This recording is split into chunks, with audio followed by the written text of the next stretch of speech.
Hello YouTube. Today I'm going to do a mono white human deck tech. We're going to start with the lands. I'm running 23 plains. Then for the creatures, we'll start with the one drop. So I'm running 4 champions of the parish. Really good with it being humans. Every time a human enters the battlefield under your control, it gives them a 1/1 counter, which is always great. And then I'm running 4 Boros Elites, which is a 1 mana 1/1 that whenever you attack with battalion, it gets +2/+2. So it's essentially a 1 mana 3/3 with this deck because it doesn't take long to get 3 creatures out and start attacking.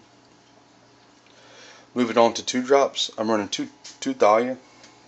She's really great. She's 2 mana 2/1 first striker.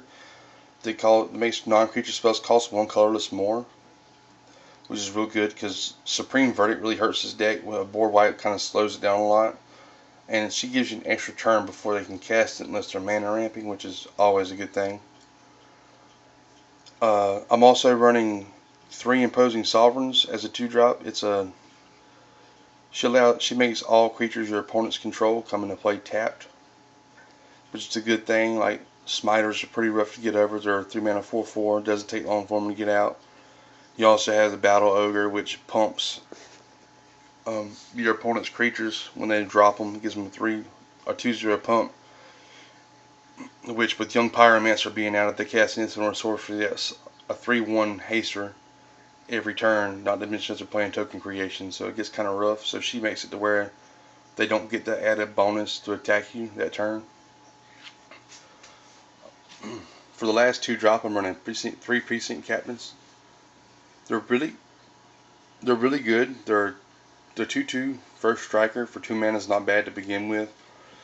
Then you also get whenever he deals damage to an opponent, it puts a 1/1 human creature token on the battlefield, which gives you a creature advantage for 1, but if the Champion of the Parish is out, it also gives him a 1/1 counter for free, essentially, because you're not having to cast anything.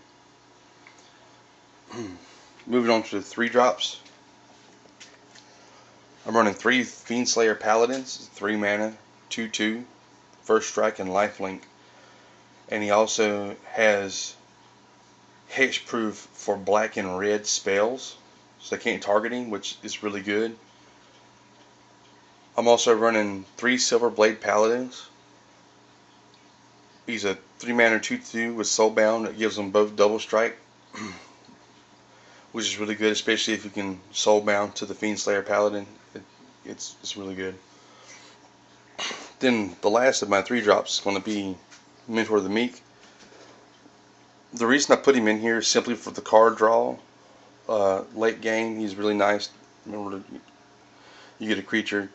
Most of everything in this deck costs 3 or less, so you'll always have extra mana most of the time after turn 3. So being able to draw that extra card and give you the draw advantage is real nice. Moving on to the non-creature spells, I'm running 3 Silver Inlaid Daggers. I haven't seen too many people run this card. I think it's really good. It's a 1 drop, 2 to equip. It gives a creature +2/+0. And then if it's a human, it gets an extra 1/0.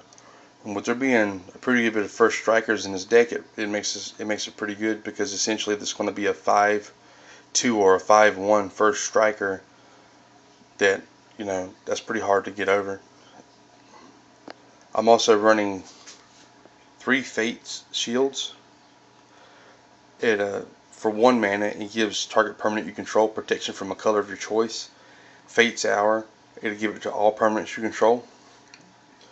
It's real good, especially for like Bonfire, the Dam, or anything like that. It'll protect all your creatures. You'll still get burnt, but it protects the creatures from dying. And I'm also running 4 Brave the Elements. It'll give all white creatures you control protection from a color of your choice until end of turn. And the reason I run this and the Fate Shield is I don't really want to waste the Brave the Elements if I don't have to. Like if I just target 1 creature to burn, I can just use the Fate Shield instead of having to use the Brave the Elements. And you can also use either one of them to kind of make your creatures unblockable. If they're running any of the colors, you can just give your creatures protection from the colors before they declare blockers and swing out. I mean, pretty much it could be a game winner for you. Then the last 3 spells is going to be 3 Silence. I don't understand why a lot of people aren't running this. It's a really great card. I like, especially on turn 4, when you know that you're playing blue white or red white and blue, and they go, it's going to probably Supreme Verdict. This, you can just cast this, and they won't be able to cast it. Gives you an extra turn for a little bit more damage, or if you're playing a real aggressive deck, it gives them a turn where they can't drop a creature. So overall, it's a pretty solid deck. I'm going to be running it tonight. I haven't ran it in any tournaments yet, but I'll be running it tonight in FNM. So hopefully it works out. I'll let you guys know. But if you have any questions or comments, feel free to leave it at the bottom, and I'll get back to you. I'm not running Gather the Townsfolk. I had it in the first build, but it kind of slowed it down. I mean, sometimes it speeds it up, but there's so many better 2-drops in the deck than Gather the Townsfolk. And I mean, unless Champion of the Parish is on the field, you're really just getting the 2/1/1s. That's why it's not in the deck. I do have it sideboarded though. So like I said, if y'all guys have any comments, just leave it at the bottom. Thank you.